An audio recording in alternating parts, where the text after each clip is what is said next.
दोस्तों, जीवों को 84 लाख योनियों में भटकना पड़ता है। यह तो आपने जरूर सुना ही होगा। और इन सभी योनि में मनुष्य योनि को सर्वश्रेष्ठ माना जाता है। तो आइए जानते हैं 84 लाख योनियों का विस्तार पूर्वक वर्णन। मृत्यु लोक में कर्म के अनुसार पुनर्जन्म की व्यवस्था है। इसीलिए जो व्यक्ति अच्छे कर्म करते हैं उसे मानव जीवन मिलता है। लेकिन कई जीव ऐसे भी हैं जिन्हें 84 लाख योनियों में भटकने के बाद ही यह मानव शरीर मिलता है। तो दोस्तों, इसी तरह योनियों के भी कई उपप्रकार हैं, जैसे पशु, पक्षी, कीड़े, सांप और मनुष्य आदि। 84 लाख योनियां ही होती हैं। समय के साथ कई जीव विलुप्त हो जाते हैं और कई नए पैदा होते हैं। आधुनिक विज्ञान के अनुसार अमीबा से मनुष्य तक की यात्रा करीब 1 करोड़ 4 लाख योनियों की बताई गई है।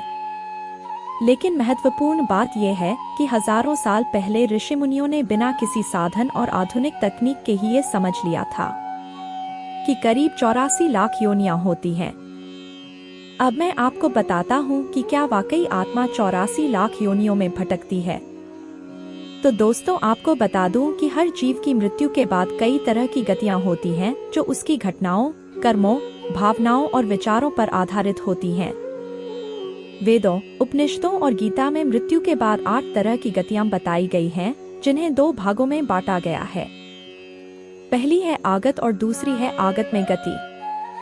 होता यह है कि मनुष्य को मोक्ष नहीं मिलता, बल्कि उसे दोबारा इसी नश्वर संसार में जन्म लेना पड़ता है। जबकि गति में जीव इस नश्वर संसार को छोड़कर किसी दूसरे लोक में जन्म ले लेता है। अब आगत के 4 प्रकार होते हैं। पहला है शिनोदारक। शिनोदारक आगत में जीव पुण्यात्मा के रूप में मृत्युलोक में जन्म लेता है और साधु का जीवन जीता है। दूसरा है भूमधारक।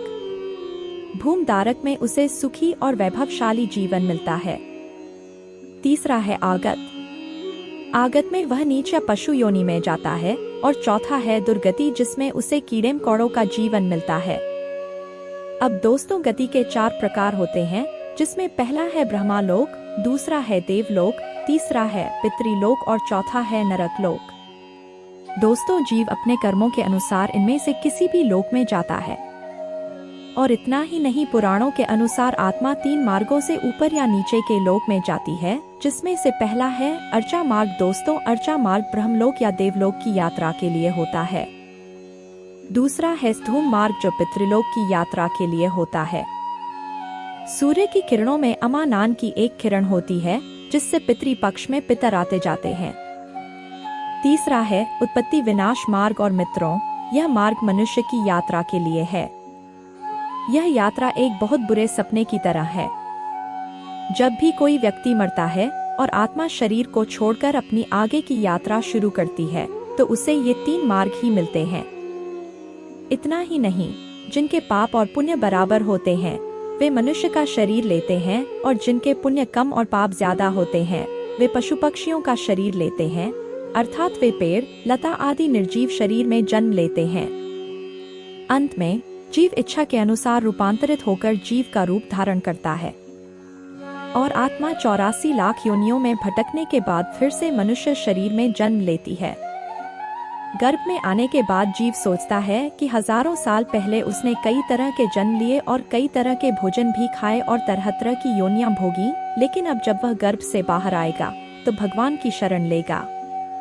और ऐसा सोचते हुए मनुष्य जन्म तो बड़ी मुश्किल से लेता है, लेकिन जैसे ही उसे माया छूती है वह गर्भ में अर्जित सारा ज्ञान भूल जाता है और उसके लिए कुछ भी सही या गलत नहीं रह जाता।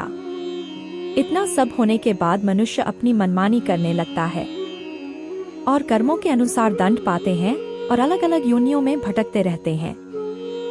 सो दोस्तों, ऐसे ही इंटरेस्टिंग वीडियो पाने के लिए लाइक और फॉलो जरूर करें। जय श्री कृष्णा।